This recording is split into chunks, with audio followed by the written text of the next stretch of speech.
안녕하세요. Eat Bible입니다.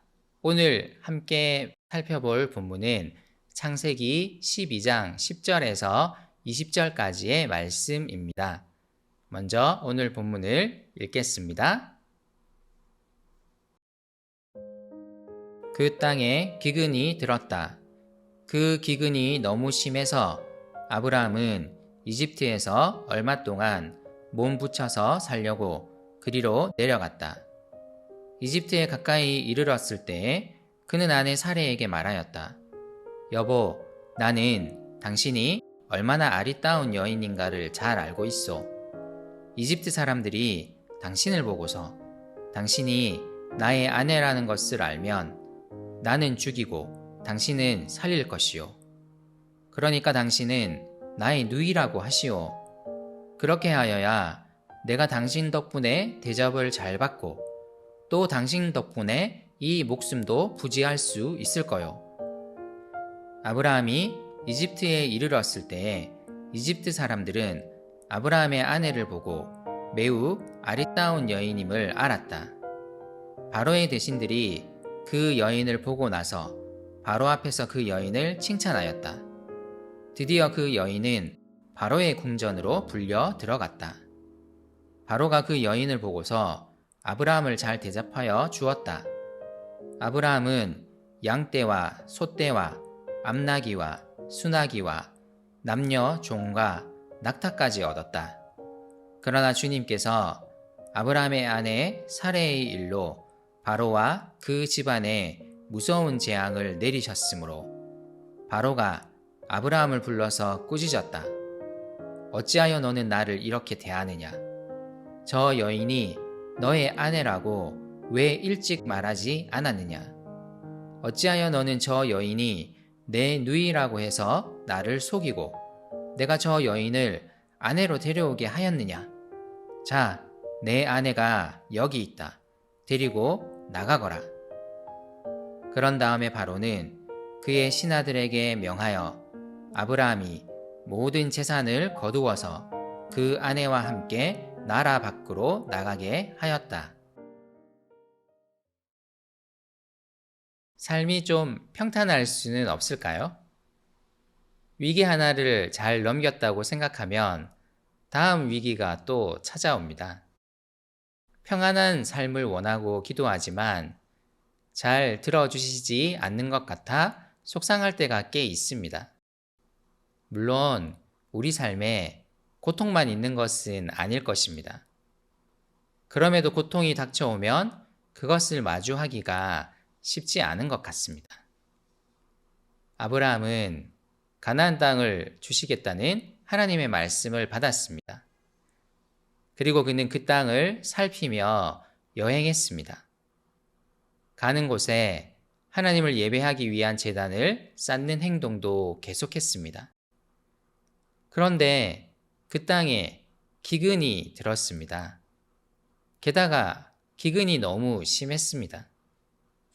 아브라함은 하나님이 약속하신 땅에 심한 기근이 든 이 상황이 잘 이해되지 않았을 것입니다. 창세기 12장의 앞부분은 아브라함의 여행에 대해 주로 떠나다라는 표현을 썼습니다. 하지만 오늘 10절은 이집트를 향하는 아브라함의 여정을 내려갔다는 부정적 뉘앙스의 단어를 써서 표현하고 있습니다. 여기서 실망하고 낙담한 아브라함의 심정이 암시되고 있습니다. 하나님이 주실 땅에 대한 기대가 가득했던 그가 이제는 살기 위해 이집트로 내려가고 있습니다. 위기는 여기서 끝이 아니었습니다. 살기 위해 내려갔지만 그는 이집트 사람들이 두려웠습니다. 그들이 자신의 아리따운 아내 사레를 빼앗기 위해 자신을 죽일까봐 두려웠습니다. 살기 위해 내려갔던 이집트에서 그는 오히려 죽음의 공포를 경험하고 있습니다. 이로 인해 그는 하나님의 약속을 까맣게 잊었습니다. 하나님은 아브라함을 통해 큰 민족을 이루겠다고 약속하셨습니다.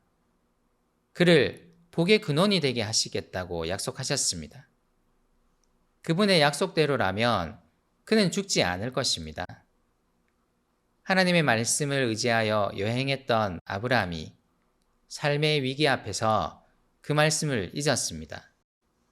그는 이 순간 하나님을 의지하지 않습니다. 그는 그분의 말씀에 의존하지 않고 스스로 말합니다. 아내 사레에게 말합니다. 이집트 사람들에게 자신이 아브라함의 누이라고 말할 것을 부탁합니다. 하나님께 자신의 생명을 의존하지 않고 스스로 자신의 생명을 보존하려 합니다. 아브라함의 아내 사레는 이집트 왕 바로의 궁전으로 불려갑니다. 바로는 사레의 아리따움을 보고 아브라함을 잘 대접해 줍니다. 사레가 그의 누이라고 생각했기 때문입니다. 아브라함은 이로 인해 많은 가축들과 남녀 종들까지 얻습니다.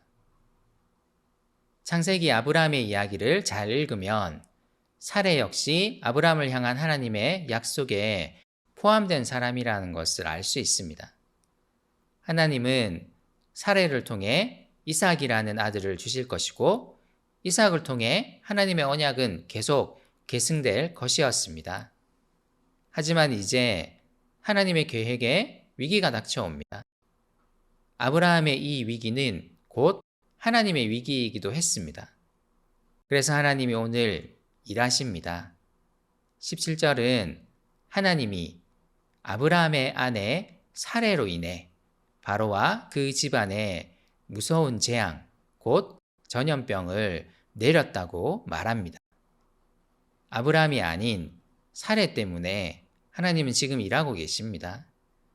이것이 이제는 그분의 위기였기 때문입니다. 바로는 이것이 하나님의 재앙임을 깨닫습니다. 그리고 아브라함을 불러 그를 꾸짖습니다. 아브라함이 사레를 그의 누이라 속인 것에 대해 꾸짖고 있습니다. 그리고 사레를 아브라함에게 다시 돌려보냅니다. 이방 왕이 하나님을 두려워하며 행동하고 있습니다. 아브라함은 이 이방 왕을 두려워했지만 이 이방 왕은 오히려 하나님을 두려워합니다. 그리고 20절은 바로가 아브라함에게 준 재물을 빼앗지 않았다고 묘사합니다. 이 재물은 원래 사레에 대한 대가로 준 것이었지만 이제 하나님께 드리는 속죄 제물로 변경되고 있습니다. 이방 왕 바로가 아브라함의 신인 하나님을 인식하며 그분을 두려워하며 그분께 제물을 드리고 있는 모습입니다. 아브라함의 잘못된 행동에도 불구하고 하나님은 그 언약을 이루기 위해 행동하십니다. 아브라함은 하나님을 의식하기보다 자신이 죽을 것을 더 의식했습니다. 이집트 왕 바로를 더 의식했습니다. 하지만 아이러니하게도 이집트 왕 바로는 하나님을 두려워합니다. 내 삶을 돌아봅시다. 요즘 나는 정말 무엇을 더 의식하며 살아가고 있습니까? 하나님만이 우리 삶을 구원하시는 분임을 다시 떠올려야 합니다. 내 삶에서 내가 가장 의식하고 의지해야 할 분은 바로 하나님이심을 다시 한번 명심했으면 좋겠습니다.